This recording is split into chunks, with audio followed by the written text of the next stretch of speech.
A very good day to all of you. In the lesson today, we are going to talk about how to deliver an effective presentation. So normally in our daily lives, most of the time we'll have to give a presentation, be it a short presentation or a long presentation on academic matters or on other matters related to our daily life, such as a presidential presentation of a club or a society. And also, we sometimes you'll have to give a speech, so be it a short speech or a long speech on any related matters. So the focus today is what are the ways or how can we do our best to deliver an effective presentation. So first of all, what we have to notice is that a good presentation comes with plan and preparation. So we cannot just uh, go to the stage, go to the front of the class, for example, or go to the front of the room and just simply speak spontaneously and expect it to be a super presentation. So a perfect presentation surely would come from a well prepared plan, a good planning, a good preparation, and of course multiple times of practices and the presentation itself. So four things that we have to note is we need to have a good planning. So this includes the structure of the presentation, our preparation and practices, and then before we go for the presentation. And the other thing that you'll have to pay attention to is a good presentation is not limited to the structure of the presentation itself. So we also have to consider other factors such as the eye contact. So when we are giving a speech, when we are giving a presentation, we'll have to make sure our eye contact is on the audience, on whom we are speaking to. So if let's say there are many people in front of us, so we'll have to make sure our eye contact is balanced on all of the audiences on all sides of the room. So if there are left and right side of the room, so we'll have to make sure our eye contact is not limited to the people sitting on the right or the people sitting on the left side of the room, but it is balanced. So that means we'll have an equal eye contact to all of the participants. If there are moderators on the stage, for example, so that means we pay attention. We need to have an eye contact on the members of the panels as well as the audience that are watching the presentation or the forum discussion. And we need to have a good body language as well. So if we notice a good presenter, for example, a politician, they'll have a good body language. The movements of the hands, for example, the movement of the heads, for example. So they do not speak like a robot, standing still and speak to the people, but they have a good body language. So the movement of the hands, for example, reacts with the tone of your voice. It reacts with the words that you stress. If it is an important point, that means perhaps it can be reflected in terms of how high you raise your hands, for example. And you'll have to be relaxed as well. So you cannot be seen as nervous. It is normal to be nervous, although it is not always okay when you are giving a presentation. Although it is normal to be nervous because we are human beings, but we must not show our nervous feelings to the audience. So we must not let the audience detect that we are being or feeling nervous. So they must see us as being confident. So normally, how to be seen as relaxed, it comes from a lot of practices. So it goes back to the 4 points here. So plan, prepare, practice before you present. So the more you practice, the less nervous you'll be. The less nervous you'll be, the more confident you'll be seen by the people. And lastly is your voice projection. So you'll have to make sure your voice projection is loud enough. So it does not mean that you'll have to shout out loud in the room where you're doing the presentation, but it has to be loud enough so that everyone can hear you, and a voice that is loud enough will show that you are a confident speaker. So it affects your confidence level as well. It affects how people see you as a speaker. So your loud voice will show that you have the you have the authority, and you are really confident in delivering your message. So you are seen as confident and serious in delivering the topic that you are delivering. So voice projection is rather important. It is quite important. Apart from eye contact, body language, being seen as relaxed, so you need to have tones in your voice projection.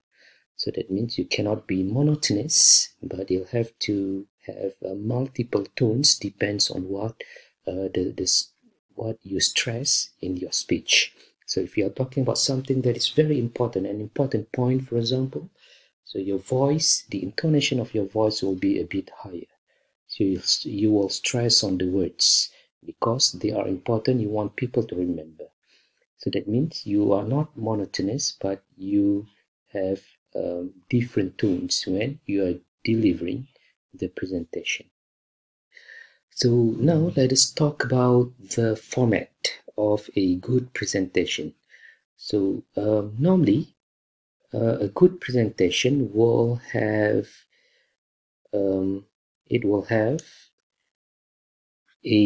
first the topic. So first you'll have to mention the topic.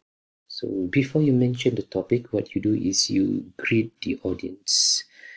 For example, you can say there are many different types of greetings. Good morning, a very good day to all of you. Today I'm going to talk about the topic of my presentation today is this or that. So for example, you're talking about the effects of global warming. So when you greet the audience, you say good morning or good afternoon, or a very good day to all of you. The topic of my presentation today, or the topic of the presentation today, today I'm going to deliver a speech on the effects or maybe the causes of global warming. So one thing that can be said as necessary for you to have in your presentation is what we call as the attention getter. So attention getter is one sentence or one line that attract the attention of your audience. For example, before you mention, normally the attention getter will be the first sentence in your presentation. So before you mention your topic, you can give your attention getter first. So your attention getter would be one sentence that is interesting, that can capture the attention of your audience.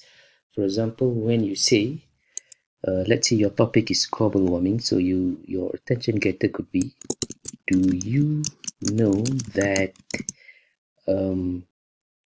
the Maldives will be underwater 100 years from now?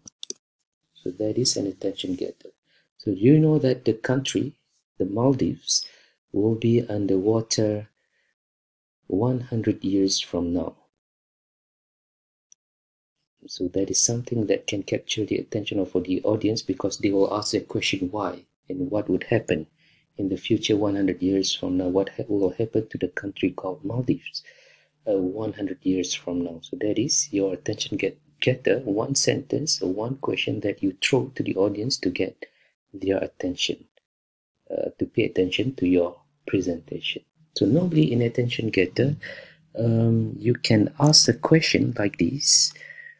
So ask a question, or you can also give a statistic on something, like do you know that 1,000 people died last year because of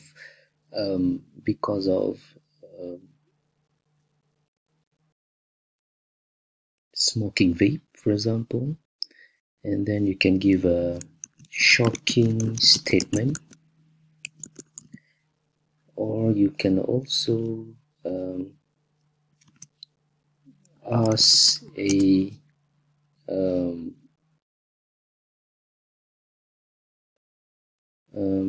so you can either ask a question, or you can also rhetorical question. So ask a rhetorical question means it is a question that you don't plan for the audience to give the answers to you, but you ask a question for them to think about it. So can you, for example, can you imagine what would happen in the future when the temperature is 40 degrees Celsius every day? So that is a rhetorical question. You don't expect the answers from the audience, but you want them to think how bad the global warming would be in the future. Or you can also start your presentation with a quotation. So a quote by famous people like maybe Mahatma Gandhi or Nelson Mandela, or celebrities, politicians, or anyone. So attention getter, you'll have to be creative in creating your attention getter, because you want the audience to pay attention to what you are going to say in your presentation. And then you can either proceed with your topic. The topic of my presentation today is this or that. And then your brief introduction. So let's say your topic is global warming. So you give a brief intro on global warming. So what happened in the present time. So anything about global warming. So a brief introduction. So people are saying this and that about global warming. In the end of your introduction, you say what you are going to talk about. So you say, therefore,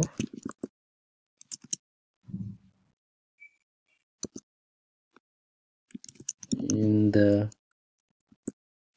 presentation today, or in the speech today, or therefore today I'm going to explain.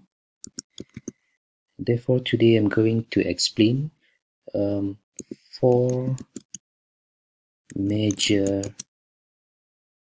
effects of global warming,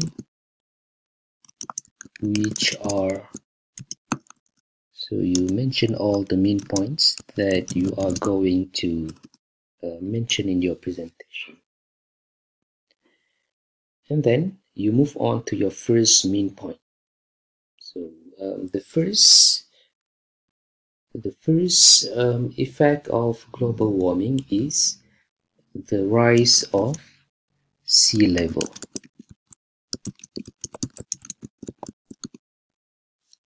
So that would be your main idea number 1.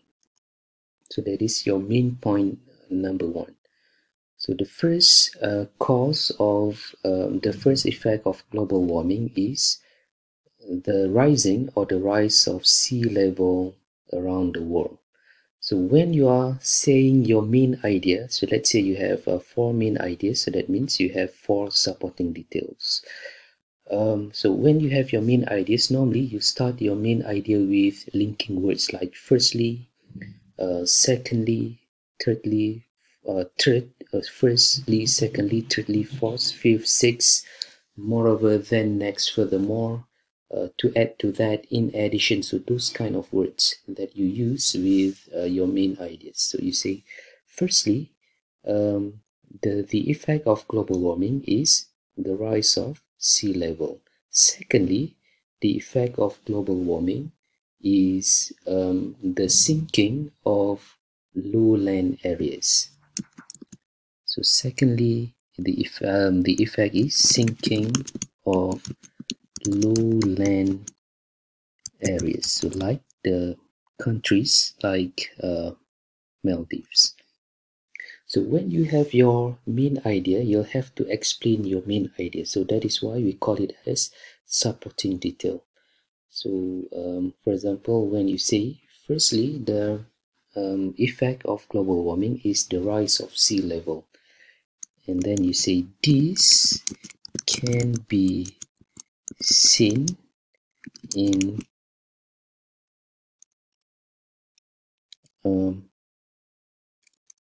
this can be seen in reports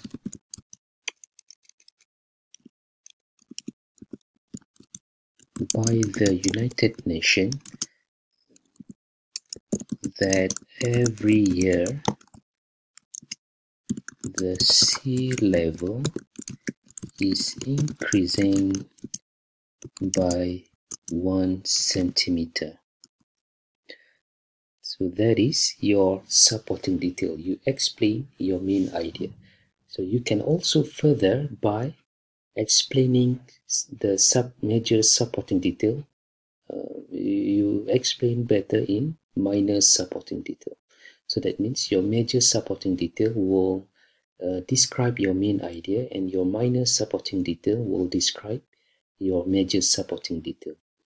So you go further, you say, for example, in countries like the Maldives,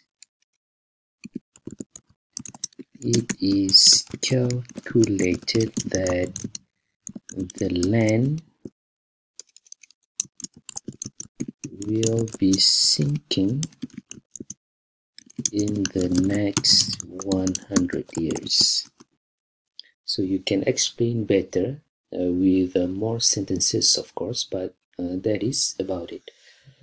So first you have your attention getter, and then you mention your topic, and then your brief introduction, or your brief introduction first, and then your topic, and then you proceed with your main idea. So you use words like firstly, secondly, thirdly, moreover, then, next, furthermore, to add to that, in addition, therefore, hence, or for example. So there are many words that you can use. So for your major supporting detail and minor supporting detail, you can use examples. So you say, for example, or you can use the word in particular. You can give statistics. You can give analogy. Analogy is when you compare. So what happened in the Maldives will also happen in your own country, in your own place. You demonstrate. If it is something that you can demonstrate in front of the audience, you give testimony. If you are talking about something that requires testimonials from people, you can illustrate. Illustrate means you tell a story of what has happened or what would happen, what you have seen on the TV, what you have seen around you, what you have heard from people, or from what people have told you about the problem or the issue.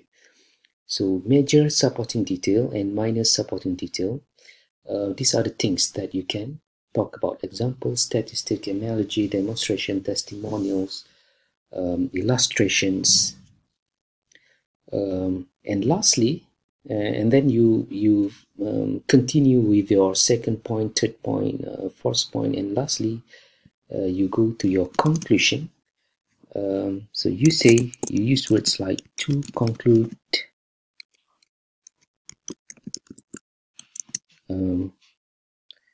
there are, so you repeat back your thesis statement.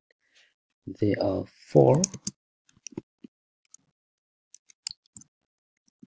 causes or 4 effects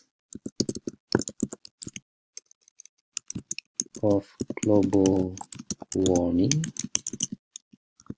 towards human beings.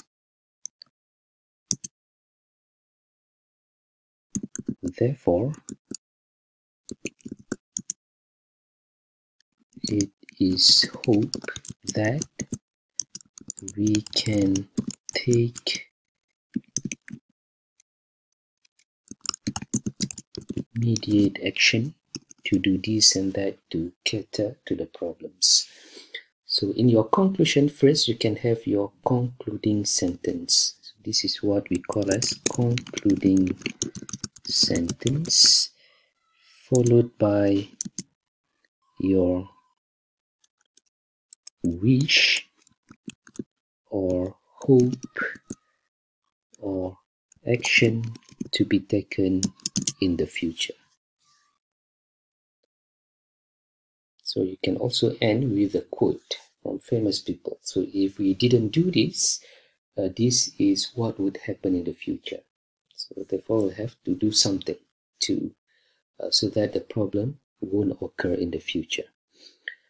So basically that is the structure of a good presentation. You start with an attention getter, your topic, your brief introduction, your points, and then your conclusion. If you are giving a speech, if you're giving a short speech or a short presentation, so perhaps you can take 1 minute for your attention getter, topic, and introduction, and then 1 minute for each of your point, and 1 minute for your conclusion. So let's say you have 4 points, so that is 4 minutes, 1 introduction and 1 conclusion, so that is another 2 minutes, so that means you have 6 minutes.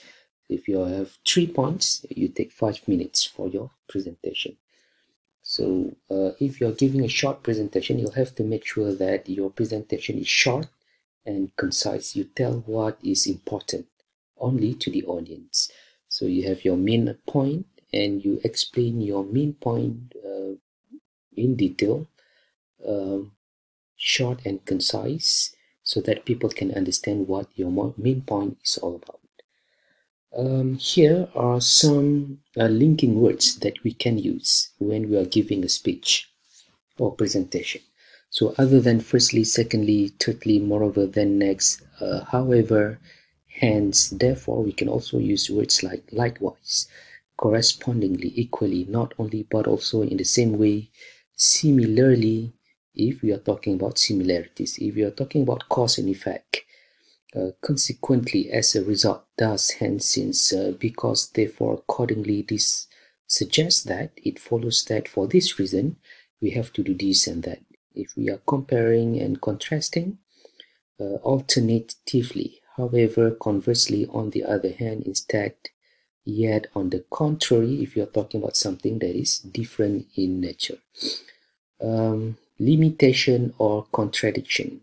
So, in spite of, despite, with, even so, on the contrary, nevertheless, and nonetheless, although admittedly, and if you're talking about emphasis, if you want to explain in detail, we say to illustrate, to clarify. For instance, typically, especially, in fact, namely, in addition. If we are concluding, so other than saying to conclude, we can say to summarize. It can be concluded that, as can be seen from the above discussion, ultimately, these are the things that we'll have to do. Given the above, we have discussed 4 causes of global warming. Or as described, we have discussed, I have explained 4 causes of global warming. And finally, so that is all about it. So hope you can be a good presenter, and that is the explanation on how to deliver an effective presentation. So thank you very much. See you in next video.